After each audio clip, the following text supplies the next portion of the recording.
Yang tadi itu misalnya. Iya ya, memang sering juga baca-baca. Cuman aku agak agak kurang mendalami juga. Cuman pernah aku baca, aku adalah jalan. Berarti jalan ini menuju menuju ke itu. Iya, betul. Betul sekali. Ya. Benar sekali. Kadang jadi bingung ini. Iya, saudaraku. Jadi kami beriman tuh, kami mengaminkan itu. Kami mengaminkan. Akulah jalan, akulah kebenaran dan hidup. Tidak ada seorang manusia pun yang sampai kepada pencipta langit dan bumi tanpa melalui aku. Bagaimana dengan Islam? Bagaimana dengan Islam? Oke. Dalam kaidah pengajaran Yesus, ketika kita berbicara mengenai jalan, tidak ada jalan selain jalannya Yesus. Islam ada di situ. Saya uraikan. Ketika Yesus berkata, jalanku adalah aku seorang rasul Tuhan kepada Bani Israel untuk kemudian menghilangkan mereka yang sesat di jalannya. Matius 15 nomor 24. Aku diutus kepada domba yang sesat dari Bani Israel. Islam di mana posisinya? Percaya nggak Islam itu? Kalau dia utusan, percaya. Hei dunia, ya paman, percayakah kalian Yesus itu utusan Tuhan kepada Bani Israel? Israel tidak percaya. Hindu tidak percaya. Buddha tidak percaya. Bahkan Kristen cenderung tidak percaya. Kenapa cenderung tidak percaya? Karena Yesus tidak dijadikan sebagai jalan, tapi dijadikan sebagai tujuan. Salah kan? Maka yang paling benar cuman Islam. Apa itu? Ini Rasulullahi ilaikum. Aku ini Yesus Isa adalah rasul untuk kalian Bani Israel. Akulah jalan. Memang dia jalan bagi Bani Israel. Percaya nggak umat Islam itu? Percaya. Percaya nggak Hindu kalau Yesus utusan pencipta Sang Hyang Widi untuk Bani Israel? Enggak. Percaya nggak Buddha? Enggak. Percaya nggak Yahudi? No, tidak mungkin. Satu-satunya yang menempuh jalan itu hanya Islam. Jadi kalau dibiaskan data itu, tidak ada seorang pun yang selamat tanpa melalui jalan yang engkau tempuh. Islamlah itu di dalam paling utama. Karena hanya Islam di luar kelompok Yesus yang beriman kepada Yesus mendudukkan Yesus pada perkara kadar yang sesungguhnya. Dia mengaku nabi, dia mengaku rasul. Islam di luar kelompok melihat keadaan itu, apa kata Islam? Kami beriman kepada keadaan demikian, bahwa engkau adalah nabi, engkau adalah jalan. Orang Yahudi setelah engkau datang yang menolakmu, neraka. Islam tuh. Tapi orang Yahudi yang menerima engkau sebagai jalan menuju kepada Elohim, surga. Islam tuh. Makanya di Islam itu ada rukun. Rukun iman, salah satunya beriman kepada Yesus, bahwa Yesus Kristus anak Maria adalah Nabi Rasul Juru Selamat untuk Bani Israel. Itu iman, rukun. Sesuatu yang harus ada di Islam, pada diri setiap umat Islam itu adalah rukun. Rukun itu adalah hukum yang harus diadakan. Kalau dia tidak diadakan, batal iman itu. Maka salah satu dari sekian rukun iman, salah satunya adalah beriman kepada para nabi. Salah satunya adalah Nabi Isa alaihissalam, yang saudara Kristen tolak bahwa itu adalah Yesus Kristus. Ini Islam, Bung. Makanya dikatakan Islam itu, ya gimana? Bentar bang ya. Silakan. Nabi Isa dengan Yesus itu sama itu? Sama. Cuman cerita yang membuatnya berbeda. Cerita di Kristen, kenapa bisa berbeda? Karena di situ ada cakupan, ada kekuatan yang menggiring penikmat Bible, pengikutnya, untuk supaya nanti berada pada ujung final, yaitu menyembah kepada Kristus. Sedangkan Yesus mengatakan, waspadalah kepada Kristus yang datang kepadamu, mengaku aku dan berkata akulah Kristus. Berarti ada Kristus lain yang datang untuk supaya dituhankan. Maaf. Sekarang kita sederhanakan, Bang. Di situ ada Bible? Ada. Oke, tolong dibuka Matius 7 nomor 22 23. Kalau tahu sudah hafal. Kalau hafal saya lanjutkan. Kalau tidak, buka dulu.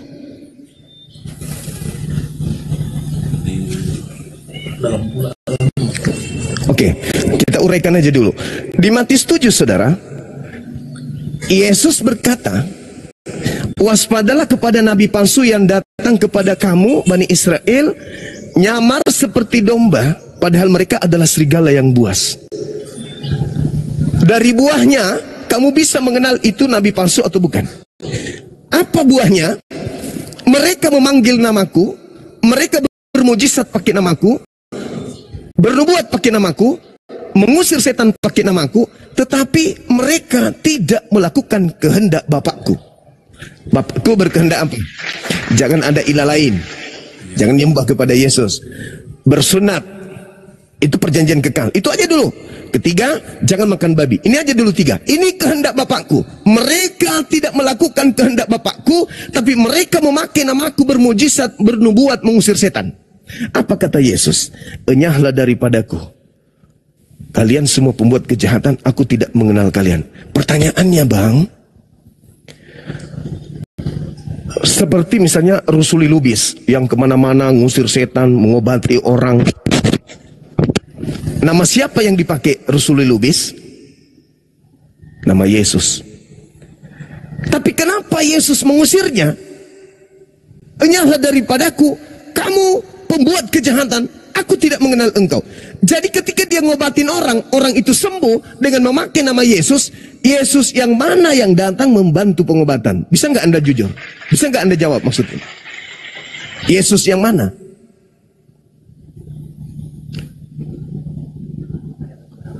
Yesus yang mana yang datang membantu pengobatan orang-orang yang bermujizat mengusir setan, tetapi Yesus tidak mengenal dia. Jadi Yesus yang mana yang mereka panggil? Yesus yang mana yang datang membantu mereka melakukan pengobatan?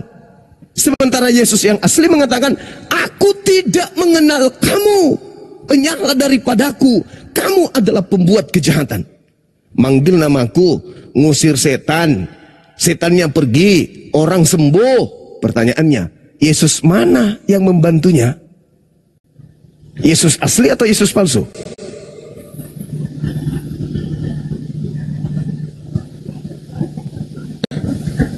Bisa bicara, Bang?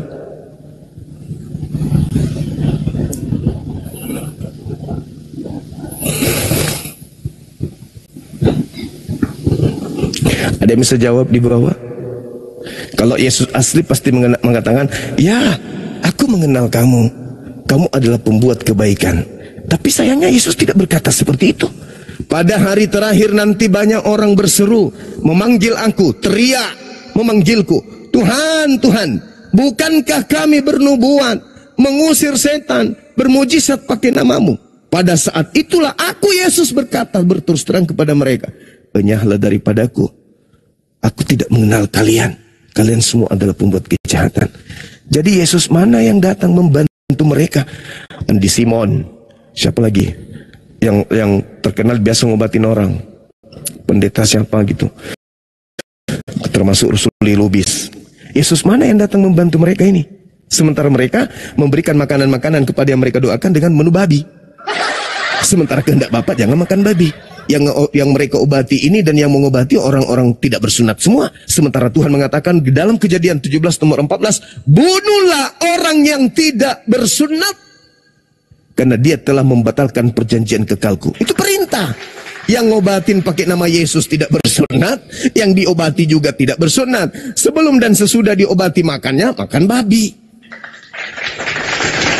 Bukan kehendak Bapa, tapi dia bisa mengusir setan pakai nama Yesus. Pertanyaannya, Yesus mana yang datang kepada mereka ini? Yesus mana yang memberikan penyembuhan kepada mereka? Bukankah iblis bisa nyamar seperti menjadi Yesus? Kata siapa? Kata Yesus. Di mana Yesus mengatakan iblis bisa menyerupai dirinya?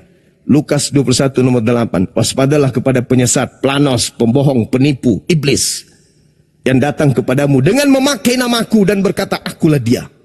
Saatnya sudah dekat, jangan kamu percaya, jangan kau ikuti mereka. Berarti kata Yesus, ada Yesus palsu yang lebih terang. Ada nggak Yesus mengatakan itu? Ada. Di mana itu diterangkan? Matius 24 nomor 4. Waspadalah kepada penyesat yang datang kepadamu dengan memakai namaku namaku dan berkata, akulah Kristus. Berarti setannya datang menyamar menjadi Kristus. Jangan kamu percaya. Nomor 23. Apabila ada orang berkata kepadamu, lihat ada Kristus di sini, lihat ada Kristus di sana. Apa kata Yesus? Jangan kamu percaya. Nomor 24. Sebab Kristus palsu. Jangan telepon dulu. Sebab Kristus palsu akan datang melakukan banyak tanda mukjizat, melakukan tanda yang dahsyat dan mukjizat sekiranya mungkin menyesatkan orang-orang pilihan. Orang pilihan aja disesatkan, apalagi Kristen yang bukan orang pilihan. Itu kata Yesus, Matius 24 nomor 24-25. Nah, sekarang yang datang membantu para pendeta, para pastor mengobati dengan memakai nama Yesus ini siapa? Kebaktian, KKR, pengobatan gratis. Banyak itu spanduk.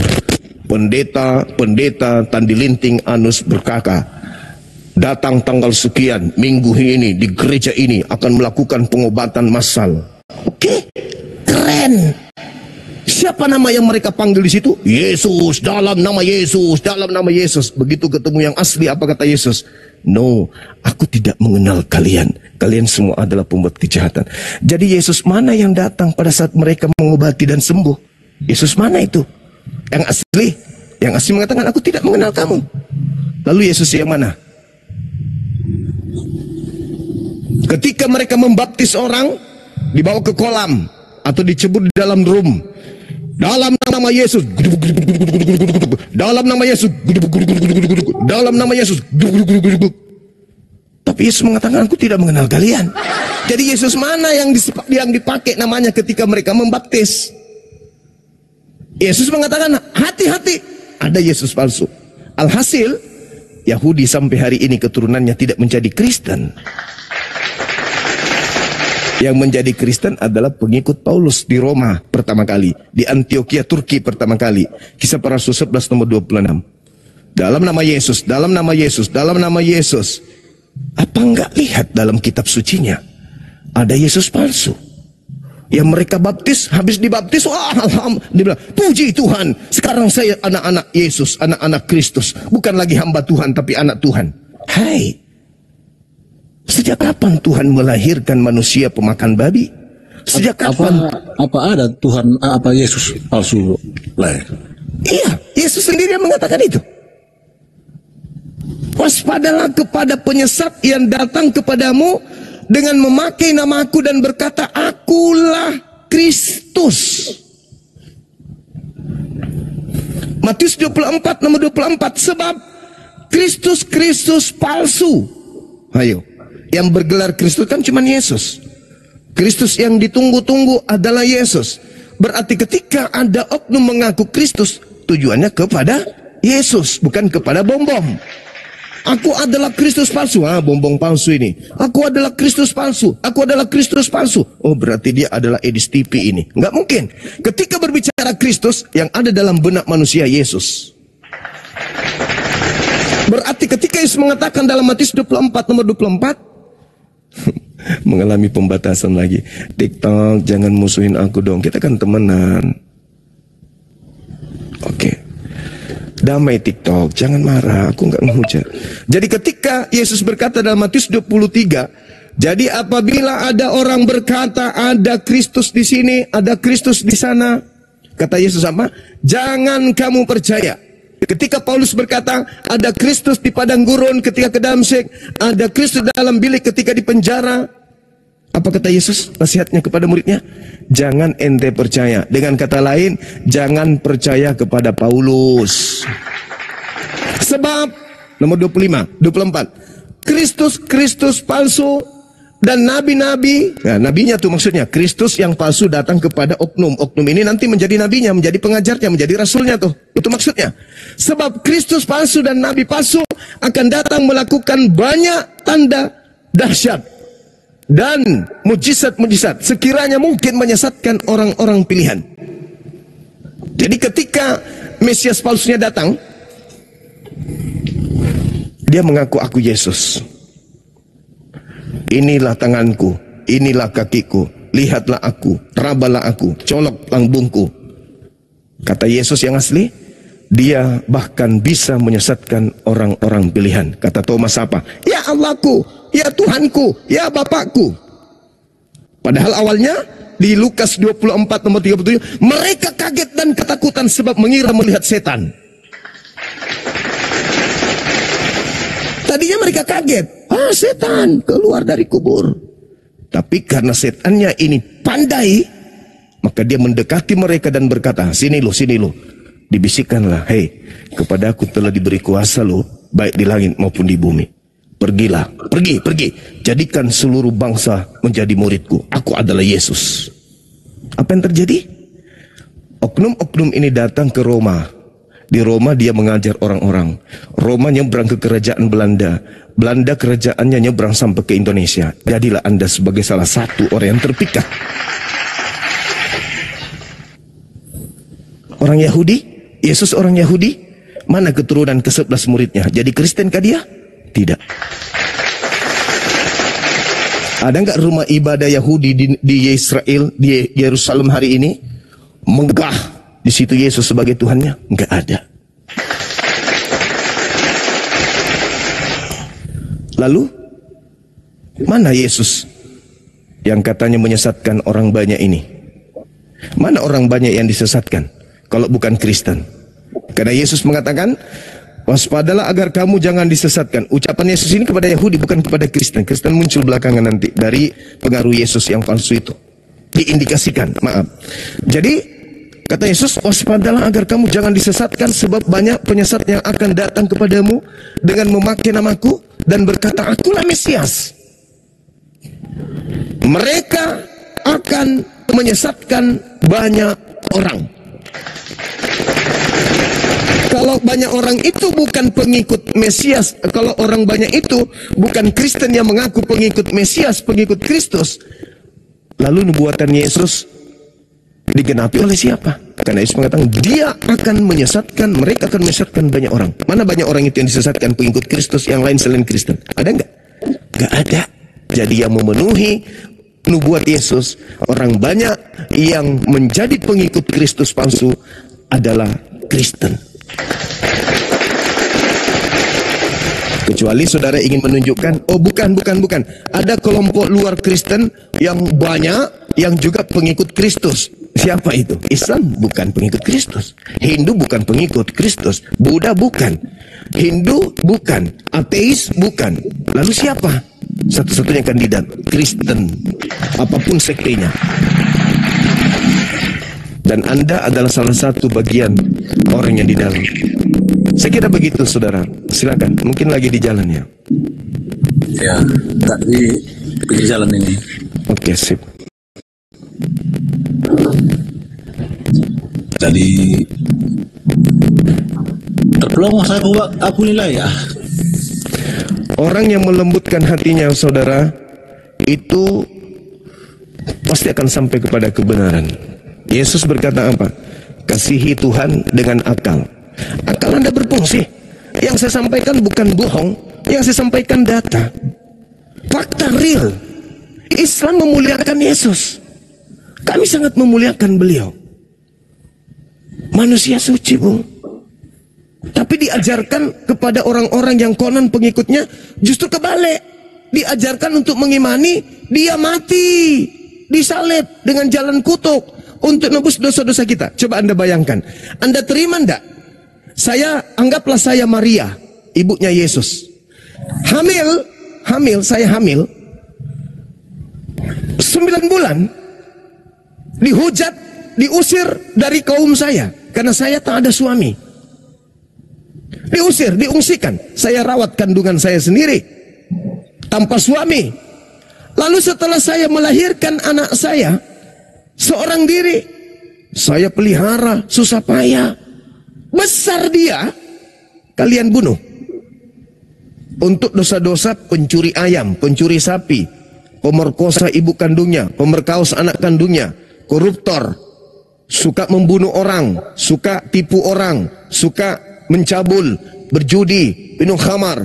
Semua itu dosa-dosanya dihapus dengan kalian bunuh anak saya. Masuk di logika? Demi supaya kalian nggak masuk.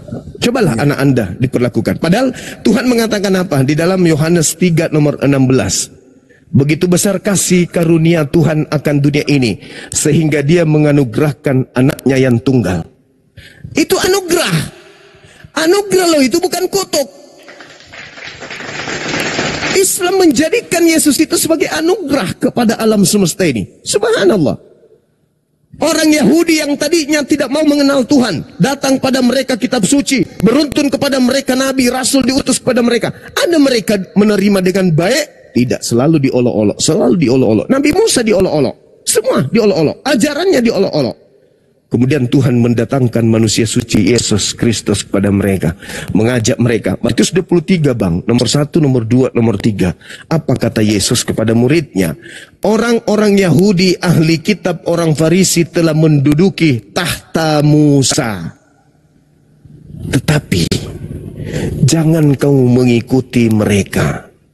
Kenapa? Mereka berbicara tentang firman Tuhan, tetapi mereka tidak mempraktekkannya dalam hidupnya sehari-hari. Pertanyaannya, apa bedanya orang Farisi dengan Kristen hari ini?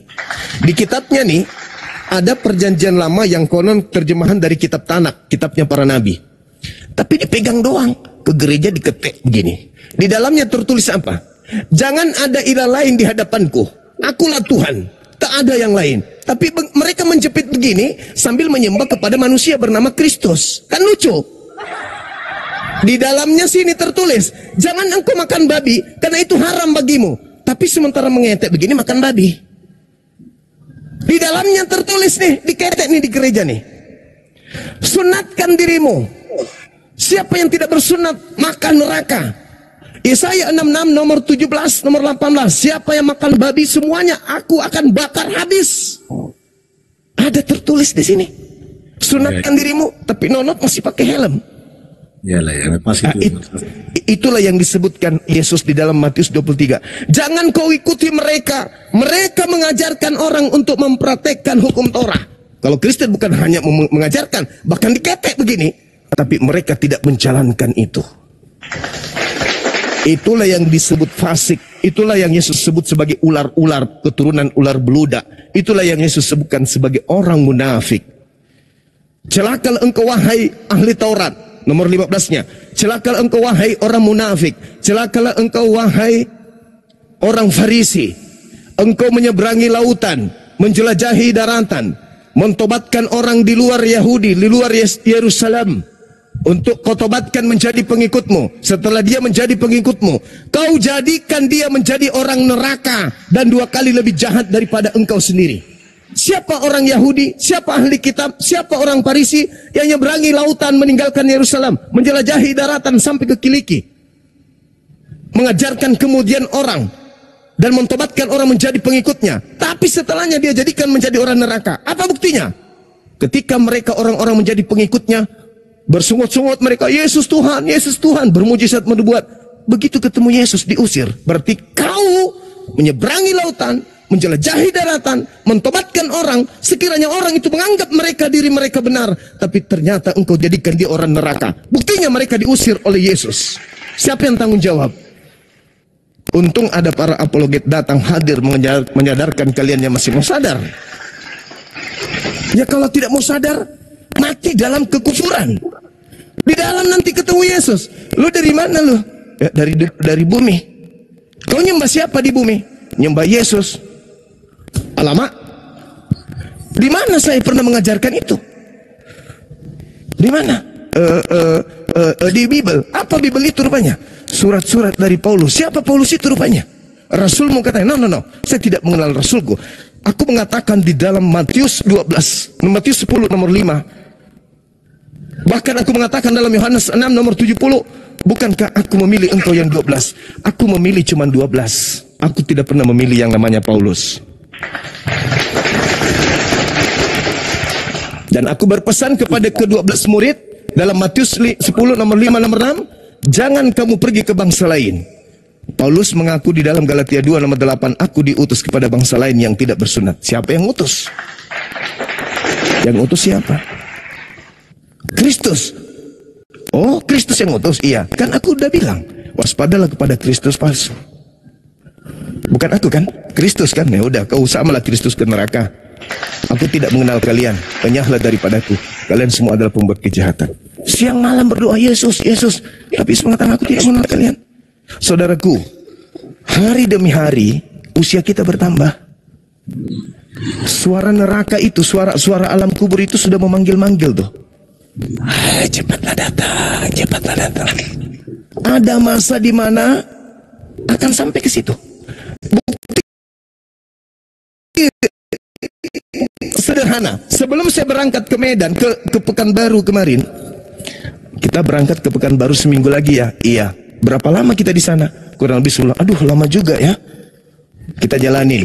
Waktu menggiring kita, nggak bisa kita berhenti. Jangan. Waktu jangan berjalan. Jangan dulu. Enggak. Suka tidak suka, detik demi detik berlalu. Sampai naik di pesawat. Tiba di Jakarta. Habis itu tiba di Pekanbaru. Di Pekanbaru kita berpikir lagi. Seminggu yang lalu kita berpikir kita akan ke Pekanbaru ya. Hari ini kita sudah di Pekanbaru. Tak pernah kita bermimpi ya kita akan menginjak kaki, kita akan menginjak kota Dumai. 3 hari kemudian ada di Dumai. 2 hari kemudian ada di Bukit Tinggi. Kemudian kembali lagi di Pekanbaru. Kembali lagi ke Dumai. Berputar. Habis waktu tiba-tiba muncul di Jakarta. Duduk lagi merenung. Baru-baru kemarin perasaan kita hampir sebulan di Sumatera ya. Di Riau. Iya. Sekarang kita di Jawa. Sudah di Jakarta lagi. Iya benar-benar. Kita berapa di sini? Kita kurang lebih 2 minggu di Jakarta. Masih lama juga ya kita injak Makassar. Hari ini ternyata saya pulang dari Jakarta udah 2 pekan. Gak terasa. Begitulah usia kita. Apa kita berpikir masih hidup 100 tahunnya akan datang? Enggak. Anak-anak sudah menggunakan tombol. Duduk berdiri mau ke sekolah. Langsung terangkat naik. Kiri. Langsung belok kiri. Tanpa menjejakkan kaki di tanah. 100 tahun yang lalu kita tinggal tulang belulang mempertahankan dan mempertaruhkan keselamatan kita di alam kubur. Siapa juru selamat kita? Yesus. Yesus mengatakan aku tidak mengenal engkau. Nabi Muhammad, Anda tidak beriman. Lalu siapa menjadi penolong? Tidak ada lagi. Tidak ada penolong. Yesus tidak mengenal. Nabi Muhammad tidak mengenal. Lalu siapa?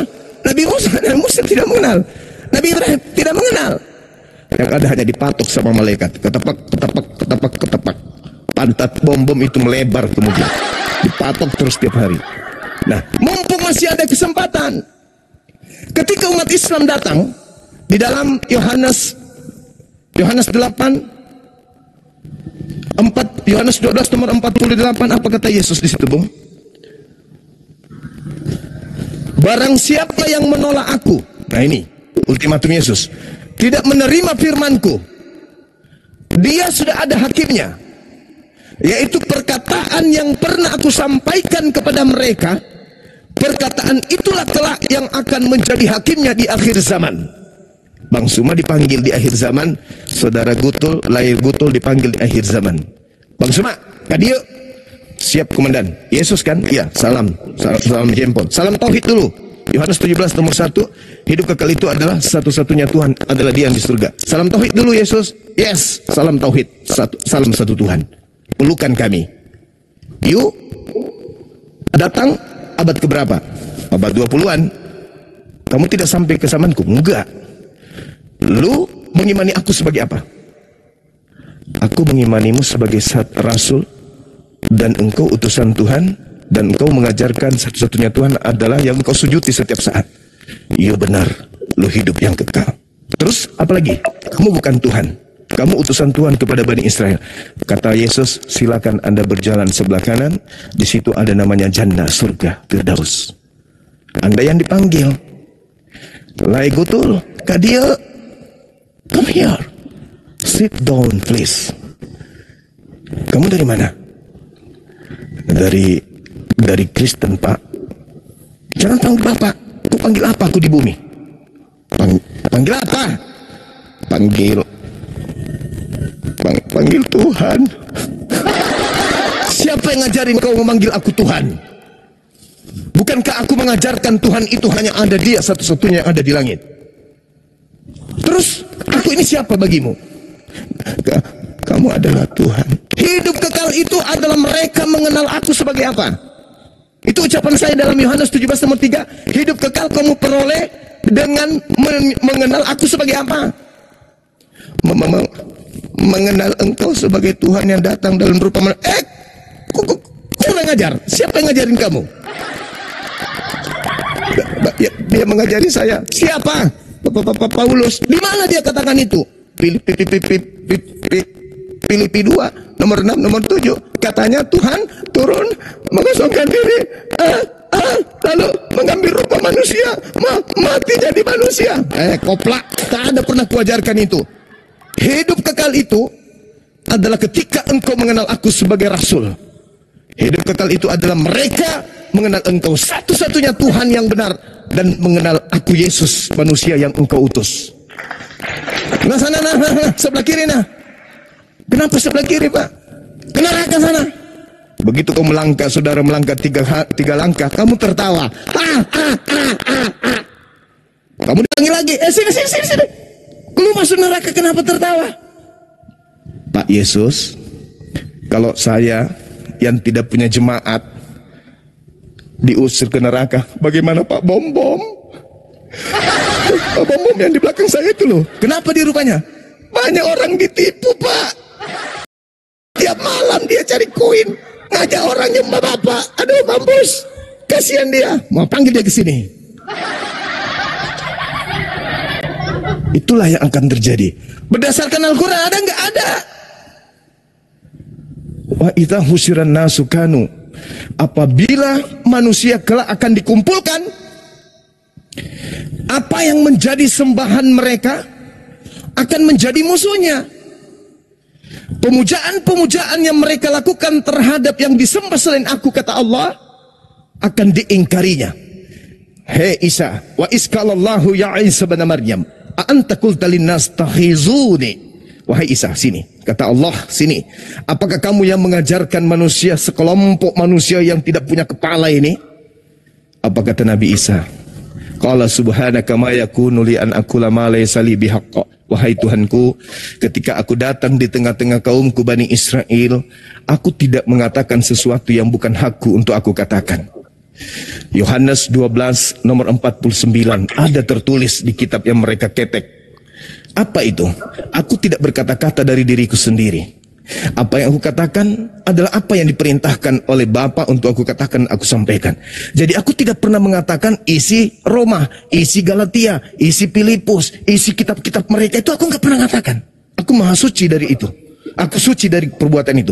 Yang aku ajarkan adalah makultu lahum illa ma amartani bi ani abdullah Rabbi wa Rabbakum. Aku hanya mengajarkan kepada mereka, wahai Bani Israel, sembahlah Allah, Tuhanku dan juga Tuhanmu. Yohanes 4 nomor 22. Jadi nggak bisa bohong, karena masih tertulis. Yohanes 17 nomor 3 masih tertulis. Mereka semua adalah pembuat kejahatan. Nah itulah yang terjadi, Bung. Yesus akan menjadi hakim. Al-Quran surah As-Zukhruf ayat 61. Kelak dia akan datang menghakimi yang terdakwa. Siapa yang terdakwa? Ia melantiknya naik level setara dengan Tuhannya. Sementara Yesus datang, aku tidak dapat berbuat apa-apa. Apa yang aku kerjakan adalah apa yang diperintahkan oleh Bapa. Aku tidak dapat berkata-kata. Apa yang aku katakan adalah apa yang diperintahkan oleh Bapa. Tapi orang-orang Kristen, wah, berkata seenak perut, Yesus adalah Tuhan yang berteofani jadi manusia karena dia kasihan kepada manusia sehingga dia turun mengorbankan dirinya untuk mati terkutuk demi dosa-dosa para pencabul. Enak kali dia ngomong. Itulah iman. Iman tanpa akal begitu jadinya gila. Sementara iman yang betul adalah iman yang berproses akal. Saya kira begitu, saudaraku. Silakan. Mungkin masih ada yang mau disanggah atau ditanggapi. Ya. Mengenai semua yang Lai ucapkan tadi sudah Iya, Lai. saya sudah cerna, memang masuk di akal, dan saya pun Gimana dibilangnya? Ingin mengetahui banyak lagi tentang Islam. Salah satu silsilah daripada Nabi Muhammad. Dari mana silsilah itu? Iya. Jadi kalau kita berbicara mengenai silsilah Nabi Muhammad SAW, umat Islam itu paham betul bahwasanya Nabi Muhammad SAW lahir besar di tengah-tengah bangsa Arab. Kalau silsilah yang disampaikan di kitab Sirah Nabawiyah adalah silsilah yang keliru, maka umat Islam tidak akan bersatu dengan bangsa Arab.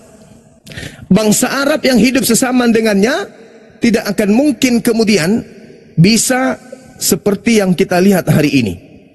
Bangsa di mana Nabi Muhammad diutus beriman kepada Nabi Muhammad. Kenapa? Karena mereka tahu silsilah Nabi Muhammad. Mereka tahu ibunya, ayahnya, mereka tahu juga kemudian pamannya, kakeknya, buyutnya, bahkan sampai kepada Nabi Abraham, bahkan sampai kepada Nabi Adam.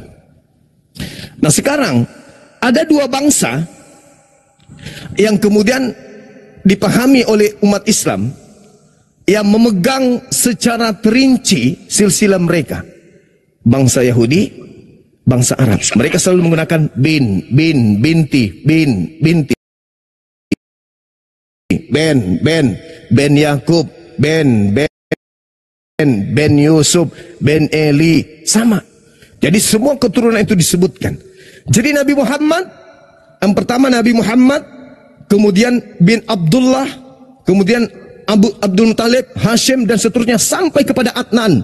Adnan sampai kepada kepada Khaidar. Khaidar sampai dia anak kedua dari Nabi Ismail. Kemudian sampai kepada Nabi Ismail. Ismail sampai kepada Nabi Abraham alaihissalam.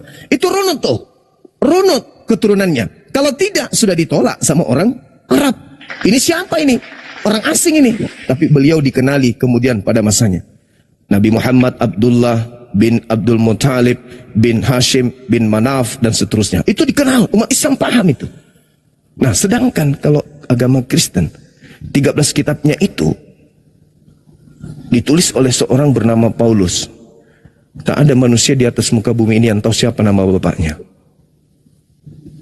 Itu parah, Bung. Nah itulah yang saya pilih-pilih juga. Silsilah Paulus ini sampai sekarang belum jumpa saya lagi. Ya. Jadi tidak ada. Di mana? Jadi tidak ada. Tidak ada silsilahnya. Makanya begini saudara, saya biasa tertawa kalau saya diajak diskusi tentang Nabi Muhammad dengan Paulus.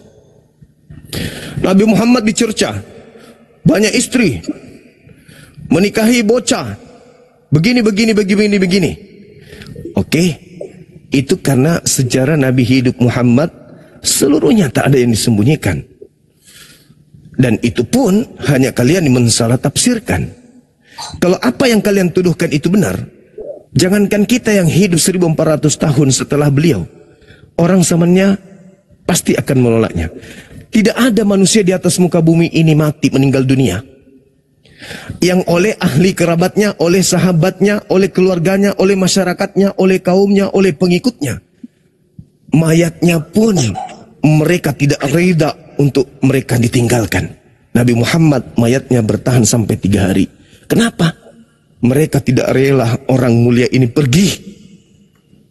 Andai saja mereka tidak khawatir akan membusuk, mereka tidak akan makamkan kemungkinan. Karena mereka cinta pada Nabi Muhammad, sayang kepada beliau, cinta kepada beliau. Mereka memperebutkan berkah dari beliau. Mereka memperebutkan ridho dari beliau. Bahkan mereka memperebutkan kemudian syafaat dari beliau. Mayatnya jangan kau kuburkan, kami masih cinta beliau. Coba bayangkan. Kita nih, orang-orang sekarang cinta kepada ayah, cinta kepada ibu, cinta kepada istri. Baru juga 2 jam mayatnya di rumah sudah mulai ketakutan. Aku cinta padamu, kenapa kau duluan pergi? Dipeluklah mayatnya istrinya kan. Begitu jam 10, jam 11, jam 12 malam sudah sepi di rumah, anak-anak sudah pada tidur, dibuka sedikit, takut, pindah ke kamar tidur sendiri. Apalagi mau bertahan sampai 1 malam, 2 malam, mustahile. Tapi Nabi Muhammad hanya sekedar dimakamkan aja jenazahnya. Mereka ribut. Jangan, please. Kami masih mau bersama dengan beliau. Mayat loh. Itu apa tandanya? Tanda bahwa beliau ini adalah manusia yang sangat dicintai. Bukan hanya keluarganya, tapi sebangsa Arab. Semua cinta dan sayang kepada beliau. Bagaimana dengan Paulus? Di mana kuburnya? Siapa yang memakamkan dia? Siapa yang melayat kuburnya, merawat kuburnya? Siapa nama orang tuanya? Sedangkan bagi kaumnya, di dalam Kisah Para Rasul 24 nomor 5 dikatakan begini, Paulus ini adalah penyakit sampar. Dialah yang telah menyesatkan orang-orang Yahudi di seluruh dunia yang beradab. Dan dia adalah tokoh dari agama Kristen. Bahkan orang bersumpah tidak akan makan, tidak akan minum sebelum mereka membunuh Paulus. Kisah Para Rasul jelas menerangkan itu 24 dan seterusnya. Dia adalah penyakit sampar yang telah menyesatkan orang-orang Yahudi di seluruh dunia. Terbukti kan? Iya. Kalau berita secara histori yang kita bisa terima terkait dengan pengakuan beliau, itu bisa kita tarik benang merahnya di Kejadian 49, sorry. Di Kejadian 49, Bung, Yakub memiliki 12 anak, dipanggil satu-satu. Sini. Sebelum saya meninggal, saya ingin memberitahukan sesuatu yang akan terjadi pada kalian di masa akan datang. Nubuah. Dipanggil, Yehuda, kau begini. Nanti kau begini. Natalen, nanti kamu begini. Benyamin, Yusuf, nanti kau begini. Nah, tiba masanya di data nomor 27, Benyamin dipanggil. Benyamin, kau duduk. Nanti keturunanmu itu seperti serigala, merampas harta jarahannya, lalu membagi-bagikan ke orang lain. Itu keturunanmu akan berlaku seperti itu. Benyamin. Kata Al-Quran, wa makaru wa makarallah wallahu khairul makirin. Mereka ingin menipu, mereka membuat tipu daya, mereka membuat tipu muslihan, mereka membuat kesaksian palsu. Tapi aku Allah membalas kejahatan mereka, karena sesungguhnya aku adalah sebaik-baiknya pembalas kejahatan. Ketika Paulus kemudian ingin menyesatkan, entah kenapa terselip lidahnya menulis di dalam Filipi 3 nomor 5, aku adalah keturunan Benyamin. Subhanallah, begitu indah, begitu cantik cara kerja Sang Maha Melihat. Ketika di dalam Kejadian 49, Benyamin, keturunanmu kelak berlaku seperti serigala. Paulus terselip lidah, entah petunjuk dari Tuhan. Hei kaum manusia sesat, tulis di suratmu bahwa kau mengaku kau adalah keturunan Benyamin. Berarti dia keturunan serigala. Apa buktinya? Dia mengambil hukum Torah, diacak-acak hukum Torah itu. Baca di Filipi 3, diacak-acaknya dia katakan hukum Torah itu adalah sampah. Bahkan dikatakan dalam suratnya Galatia 5 nomor 4, apa kata beliau? Kamu lepas dari Kristus kalau kau mengharapkan kemudian ada kebenaran dalam hukum Torah. Kamu lepas dari kasih karunia Tuhan kalau kau mengharapkan ada kebenaran dalam Torah. Galatia 5 nomor 2. Jika engkau sunat nonotmu, Yesus Kristus tidak berguna bagimu. Sementara Tuhan mengatakan siapa yang tidak bersunat, bunuhlah dia, karena dia membatalkan perjanjian kekalku. Artinya ketika Yakub menubuatkan keturunannya, keturunanmu wahai Benyamin, nanti kelakuannya seperti serigala, kerjanya merampok, merampas harta rampasan. Setelah dia mempretelin hukum Torah, dianggap sampah, dianggap tinja, dianggap skubalon, dianggap kemudian kotoran, lalu dijual kepada orang bangsa di luar Yahudi. Adalah perjanjian lama sebagai kitab Tauratnya Nabi Musa yang dirampas dari agama Yahudi, diberikan kepada Kristen. Kristen hari ini ketek begini, hasil rampasan dari Benyamin. Ketika orang Kristen berhadapan dengan Bang Suma, kitab yang kau pakai itu, mana validasinya? Mana legalitasnya dari Yahudi atau dari Tuhannya Yahudi bahwa kitab perjanjian lama itu bisa dipakai di luar Yahudi? Ada dalilnya? Tidak ada. Berarti itu harta rampasan. Siapa yang memberikanmu? Paulus. Siapa dia? Keturunan Benyamin. Di mana dibuatkan? Kejadian 49 nomor 27. Kalau Nabi Muhammad silsilahnya jelas. Anda boleh baca di kitab Sirah Nabawiyah. Saran saya silakan Anda baca di situ. Keturunan silsilah Nabi Muhammad jelas di sana. Saya kira begitu. Sementara saudaraku di sini sudah azan, saya harus ibadah dulu. Nanti setelah saya ibadah, kita lanjutkan kembali. Semoga ada narasumber dari API, dari teman-teman kita. Dinda Kurismoto, beliau sudah ada guru saya. Silakan naik, Dek. Adekku, Kurismoto naik dulu dong. Jadi gini Bang ya. Iya. Jangan bosan-bosan ngajari saya lah ya. Saya tidak akan pernah bosan, Bang. Ya. Itu tugas kami. Saya pun berpikir apakah masih ada celah atau ampunan bagi saya yang dosa ini. Pasti ada. Tiap hari minum tua, minum bir. Insya Allah ada, Bang. Rasa dosa-dosa saya ini sudah setebal-tebal apa ini, sebesar gunung. Inilah kalau masuk Islam disebut terlahir kembali. Konsep Islam itu, Bang, mereka yang lahir, baik dari Kristen, Hindu, lahir dari perut ibunya, mereka dalam keadaan suci. Nah, kalau Anda masuk Islam, itu Anda terlahir kembali fitrah. Semua dosa-dosa abang yang dulu, yang dulu dihapuskan oleh Allah. Dan semua kebaikan-kebaikan lain yang dulu-dulu selama masih Kristen ada kebaikan, membantu orang, berinfak, bersedekah, itu dihitung sebagai amalan soleh. Dosanya dihapuskan, kebaikannya ditinggalkan sebagai pemberat amalan kebaikan. Itu indahnya di Islam. Jadi Anda beruntung. Kenapa Anda beruntung? Di usia sekarang ini, Anda sudah pernah merasakan nikmatnya makan babi. Anda sudah merasakan nikmatnya menggunakan kulub. Anda sudah merasakan nikmatnya hidup tanpa tunduk kepada Tuhan dan seterusnya. Anda sudah merasakan bla bla bla bla bla bla. Semua Anda sudah rasakan. Tapi tiba-tiba Anda dapat hidayah menjadi pengikut Yesus yang setia. Masuk. Asyhadu an la ilaha illallah wa asyhadu anna Muhammadar Rasulullah wa Isa Yesus Rasulullah. Dosa-dosa Anda yang tadi terhapuskan. Yang ada tinggal amalan-amalan baik. Anda menjadi suci. Makanya kami umat Islam itu, ketika ada mu'alaf baru, kami berlomba minta didoakan. Kenapa? Karena orang yang baru masuk Islam itu bersih, suci. Mereka dengan Tuhan sangat dekat. Maka tolong minta kepada Tuhan kita, doakan kepada saya supaya saya sehat. Itu kami berlomba untuk minta didoakan sama Allah. Kenapa? Karena mereka dalam keadaan fitrah. Mereka suci kembali seperti bayi. Itu saudaraku. Jadi jangan putus asa. Karena Tuhan itu maha pengampun, maha penyayang. Sebesar apapun dosa yang Anda lakukan, mau sebesar langit dan bumi, pengampunan pencipta langit dan bumi jauh lebih besar. Yang penting taubatan nasuha, benar-benar menyesali, benar-benar masuk Islam karena proses akal, bukan karena ingin sesuatu, ingin perempuan, ingin harta, dan itu tidak mungkin. Di Islam itu dimanapun Anda bisa mendapatkan perempuan, tapi betul-betul memikirkan keselamatan. Mau berapa tahun sih kita hidup ke depan? Iya Bang Jumala. Setelah itu kita mau kemana? Hanya imam buta. Ada saya punya juru selamat. Sedangkan juru selamat kita tidak kenal kita. Cuman kita ada yang mengatakan, oh, itu namanya cinta bertepuk sebelah tangan. Saya kira begitu saudaraku laiku.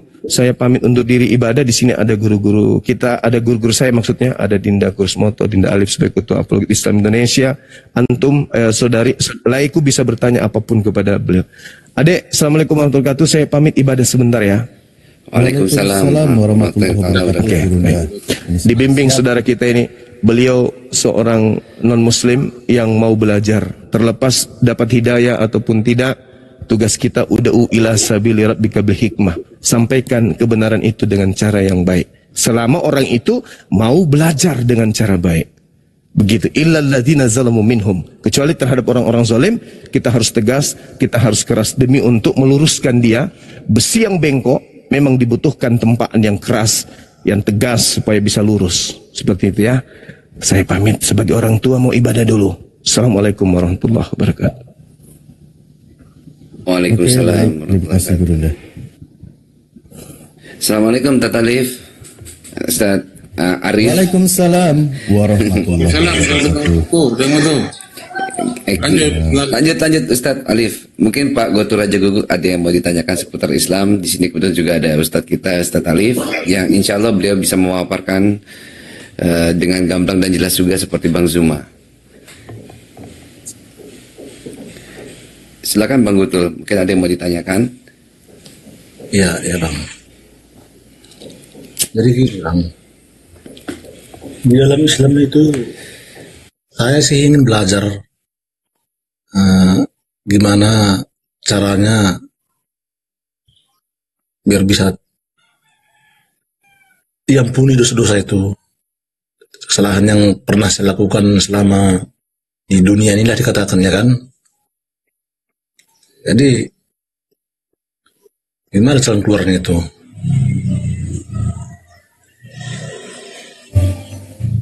Oke?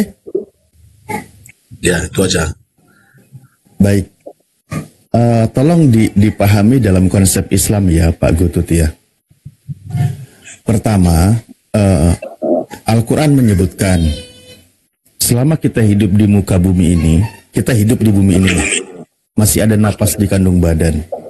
Maka Al-Quran mengabarkan melalui Nabi Muhammad SAW, siapapun mereka, apapun perbuatannya, keyakinannya dan sebagainya. Di dalam surah Az-Zumar ayat 53, Allah berfirman, Bismillahirrahmanirrahim, Qul, katakanlah oleh engkau wahai Muhammad, ya ibadiyalladzi asrafu ala anfusihim, wahai hamba-hamba yang telah melampaui batas atas dirinya, hidupnya selalu bergelimang dosa, hidupnya penuh dengan dosa, kemaksiatan, kebiasaannya tidak pernah ada kebaikan.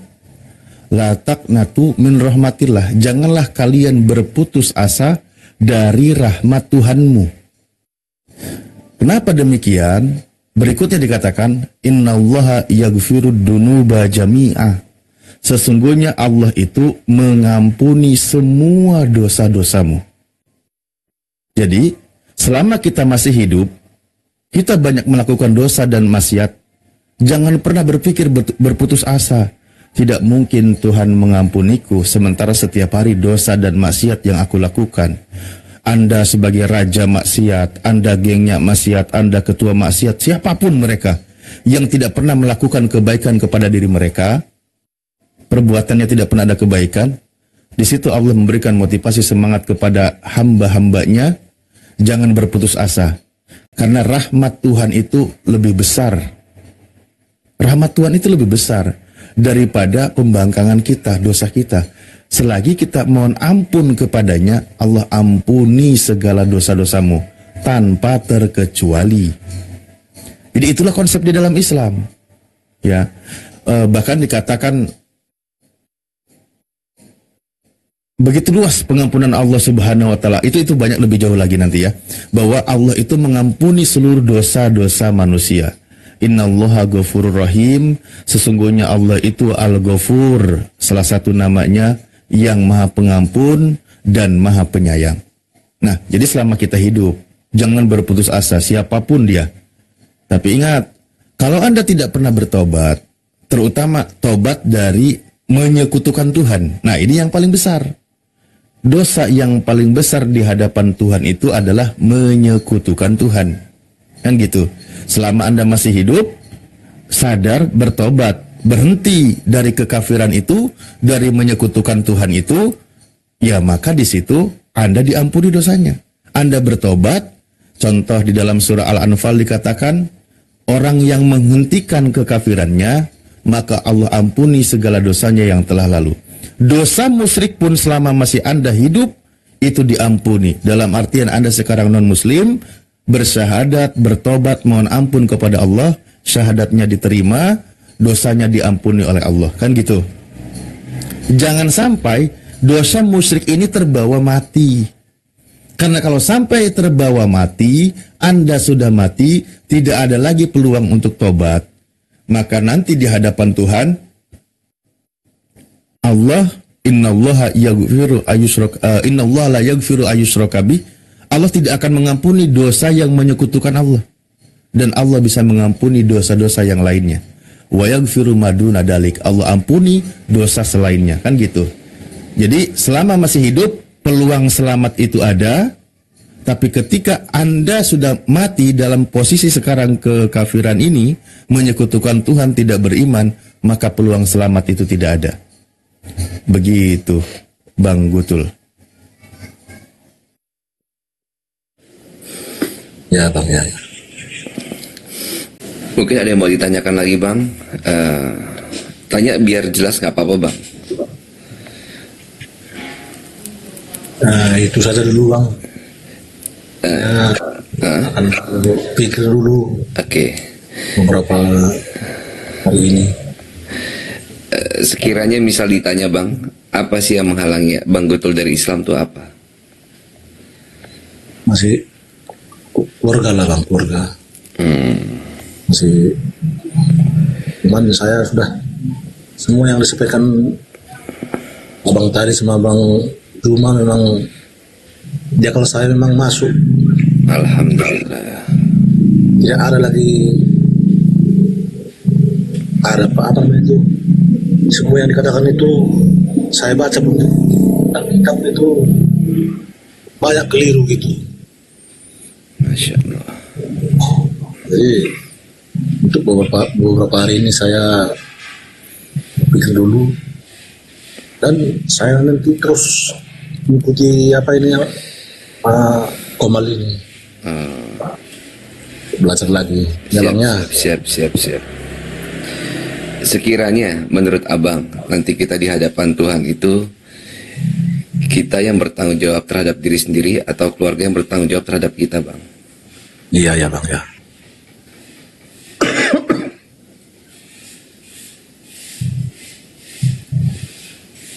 Gimana Bang kira-kira? Ya gitulah Bang, berpikir dulu. Mungkin Ustadz Alif ditambahkan pandangannya mengenai keluarga Ustadz.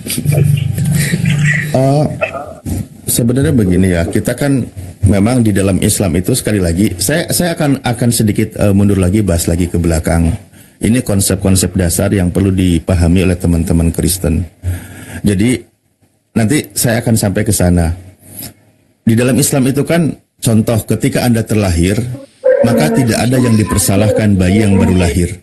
Makanya disebutnya kullu mauludin yuladu alal fitrah. Setiap yang dilahirkan itu dalam keadaan suci. Mau dia orang tuanya seorang Kristen, mau dia orang Hindu, orang Buddha, bahkan maaf kata, orang tuanya berzinah pun hasil zina, anak yang dilahirkannya tetap suci. Karena dosanya itu bagi pelakunya, anak tidak menanggung kesalahannya. Anak itu belum berbuat apa-apa, dia suci. Nah, lalu nanti berikutnya, orang itu berpikir dewasa, belajar dan sebagainya, dia nanti akan belajar dan menemukan kebenaran, kan gitu.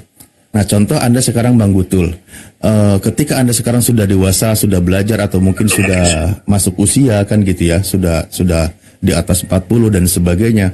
Ya. Anda di situ menemukan sebuah informasi kebenaran yang bisa diterima oleh akal sehat. Nah, maka di situ Anda berhak menentukan pilihan. Mau menjadi orang mukmin atau menjadi orang kufur. Itu kembali kepada Anda.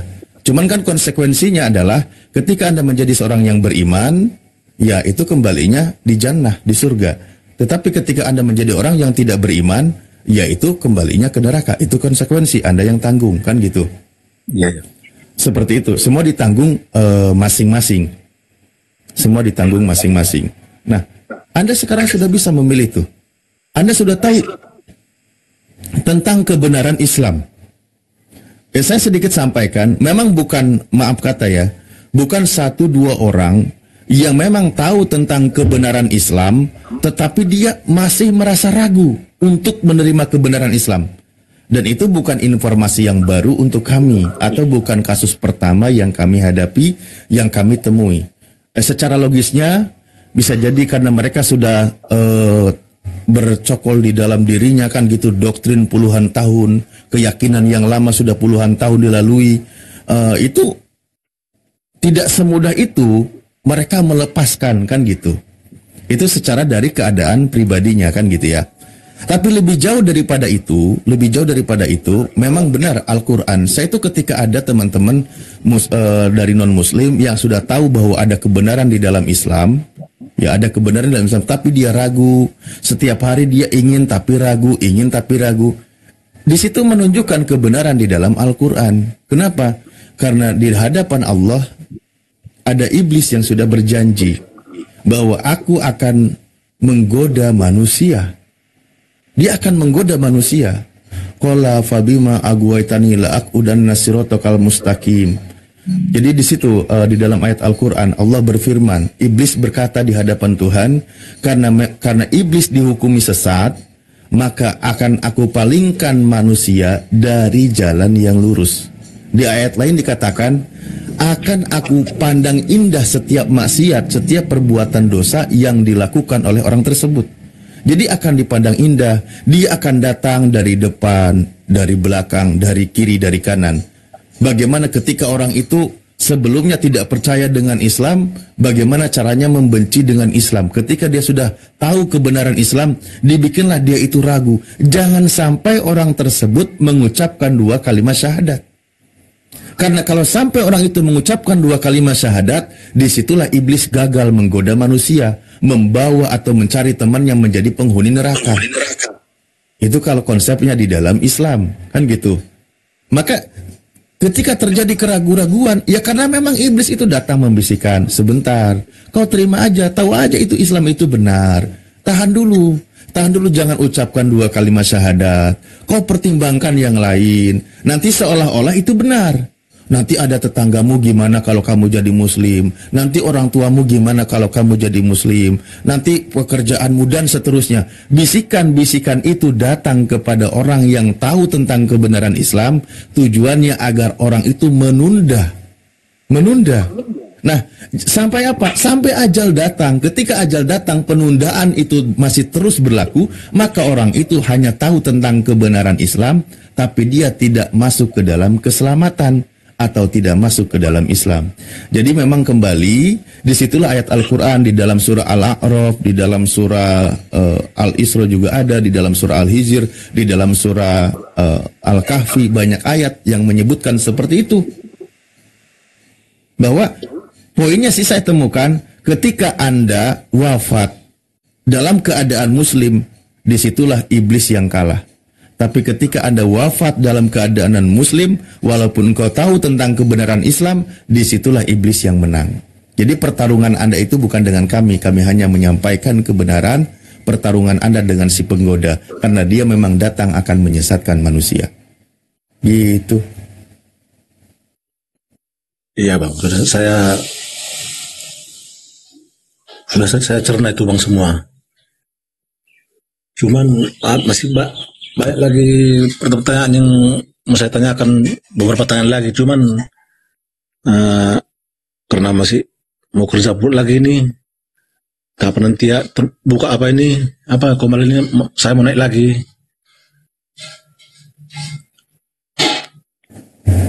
Ya, bang. Boleh. Ya, boleh bang ya. Ya itulah ya. Udah bang Gutul, udah. Memang Islam itu benar. Udah, kamu kembali ke kerjaan aja. Kerjaan itu lebih penting. Itu akan membantu kehidupanmu. Gitu aja terus. Karena banyak sekali ayat Al-Quran gitu. Tapi kalau memang Anda sendiri sudah memahami dan mengetahui bahwa Islam itu adalah agama yang benar, kan gitu.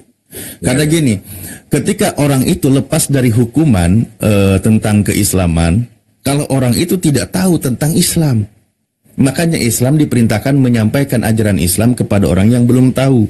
Bukan memaksa masuk, tapi sampaikan. Nah, konsekuensinya bagi yang mendengar, setelah tahu tentang kebenaran Islam, ya, setelah tahu tentang kebenaran Islam, orang itu masih menundanya. Nah, masalah ada pada diri Anda, gitu bang. Siap. Sip. Jadi permisi dulu bang ya. Oke. Salam siang semua. Selamat siang semuanya.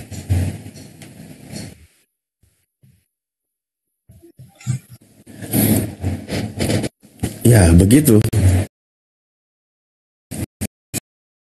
Kita lanjutkan dan kembangkan ya, Ahimoto dan semuanya. Memang kita juga tadi sudah sampaikan, imannya yang mungkin sudah puluhan tahun dia imani, dia yakini, dia jalankan. Walaupun misal dia berada di dalam keraguan, saya yakin tidak mudah melepaskan itu semua. Itu tidak mudah. Kita bisa pahami kondisi seseorang dalam hal seperti itu. Tapi ingat, ketika orang itu sudah yakin benar hatinya bergantung kepada Allah, maka semua itu akan mudah untuk dilepaskan. Kan gitu. Kembali kepada ayat Al-Quran tadi, karena memang iblis berjanji di hadapan Allah, dia akan menyesatkan manusia. Pokoknya akan dipandang indah setiap perbuatan maksiat. Karena memang begitulah ya. Jangankan untuk kita sebagai umatnya, di zaman Rasulullah, di zaman para nabi, bahkan para nabi itu memiliki musuh yang nyata. Makanya di dalam surah Al-An'am disebutkan, Bismillahirrahmanirrahim, wa kadzalika ja'alna likulli nabiyyin aduwasyayatinal insi wal jinni yuhi ba'duhum ila ba'din zukhrufal qaulil gururo walau syaa rabbuka ma fa'aluhu fadarhum wa ma yaftarun. Al-Quran menyebutkan demikianlah, sebagaimana kami menjadikan bagimu musuh, kami telah menjadikan pula bagi setiap nabi musuh yang terdiri atas setan-setan berupa manusia dan jin. Sebagian mereka membisikkan kepada sebagian yang lain perkataan yang indah sebagai tipuan. Perkataan yang indah tapi sebagai tipuan gitu. Jadi akan dipandang indah perbuatan-perbuatannya. Memang ada pembisik-pembisik bagaimana caranya biar kita ini ragu, biar kita ini menunda, biar kita ini nanti dulu. Intinya gitu. Oke, lanjut para guru semua, mohon izin. Assalamualaikum warahmatullahi wabarakatuh. Waalaikumsalam warahmatullahi wabarakatuh. Mantap, Ustaz. Yang tadi belum syahadat ya? Belum.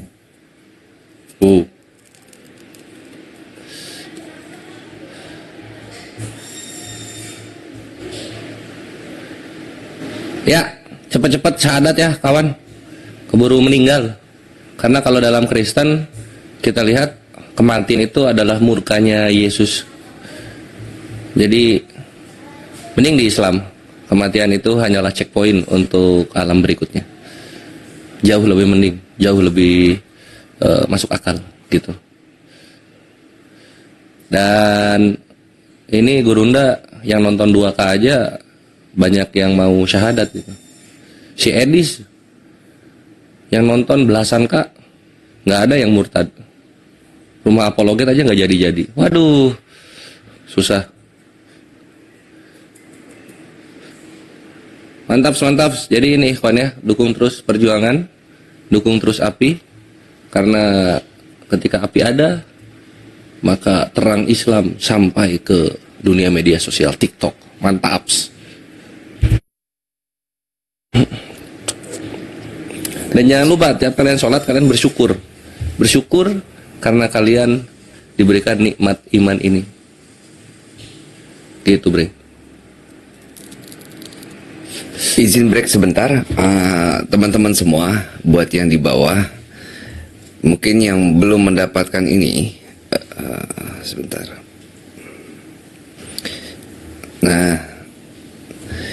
Nah ini teman-teman, ini ada buku dari karya dari Gus Wafi dan Kriosmoto. Nah ini nih, ada logo apinya juga, ini keluar dari api juga. Jawaban tuntas fitnah terhadap Islam. Ini jilid yang pertama, tema ketuhanan.